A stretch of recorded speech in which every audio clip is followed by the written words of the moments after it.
na iligtas na matauhan ng PNP anti-kidnapping group ang isang Chinese national na dinukot po sa kilalang casino dyan po sa Pasay City. Agad naman pong naaresto ang dalawang suspect na pawang mga Chinese national din. Ang sinasabing miyembro po sila ng sindikato ng mga loan shark. Ang detalye ihahatid sa isang live report ni Mar Gabriel. Ali, lumalabas na hindi nakabayad itong biktima doon sa mga sospek kaya nauwian doon sa pagkidnap sa kanya. Ang sinisingil nitong mga sospek times 10 noong kanyang inutang. Diretso sa kulungan ang dalawang Chinese national na ito na sinasabing dumukot sa Chinese businessman sa isang kilalang kasino sa Pasay City. Nakilala ang mga sospek na sina alias Mike at alias Bong na miyembro ng Loan Shark Syndicate. Naaresto sila sa mismong hotel kung saan nila ikinulong ang biktima. Accordingly, may mga taong gumagala dyan sa casino na nagpapautang ng pera sa mga players. At kita nila, siyempre sa table kung sino may pera pa o wala, nag-o-offer. So itong isang player, pag medyo nalulung na sa sugal, ang isang gusto nilang mangyari ay makabawi. Until such time na lumaki ang utang hanggang sa hindi na sila makarecover. And then nanghihiram na sila sa mga taong to.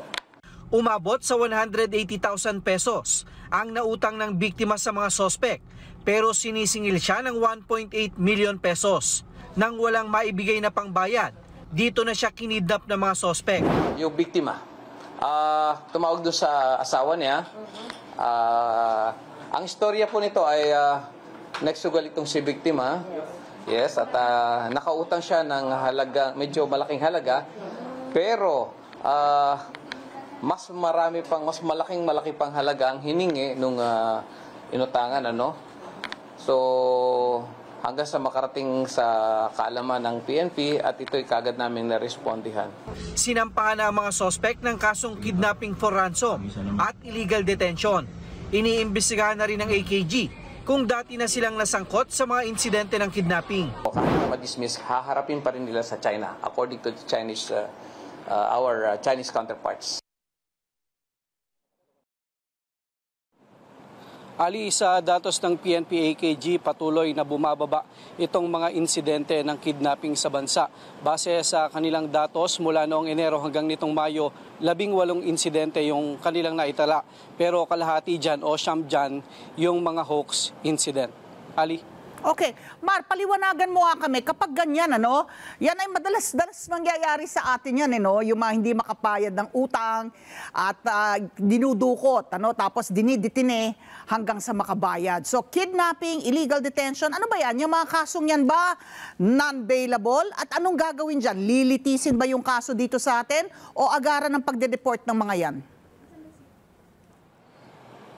Ali, na-file na yung kasong kidnapping for ransom at illegal detention sa Department of Justice at hihintayin nila yung resolusyon ng piskal kung papasok ba itong kaso sa korte. Pero kung sakasakali man na hindi ito pumasok sa korte at madismiss ang sinasabi ng AKG, ay agad na ipade-deport itong mga suspect at base daw dun sa kanilang karanasan, yung mga Chinese national na nasasangkot sa mga ganyang kaso dito sa bansa ay hindi pa rin lusot sa kaso dahil pagdating nila sa China ay patuloy nilang haharapin yung kaso na yan. Okay, klaro. Maraming salamat, Mar Gabriel. Maraming salamat sa inyo pong pagsubaybay sa Mata ng Agila Primetime. Para malaman ang matatag, matapang at matapat na mga balita, i-follow lamang at mag-subscribe sa @Net25 TV.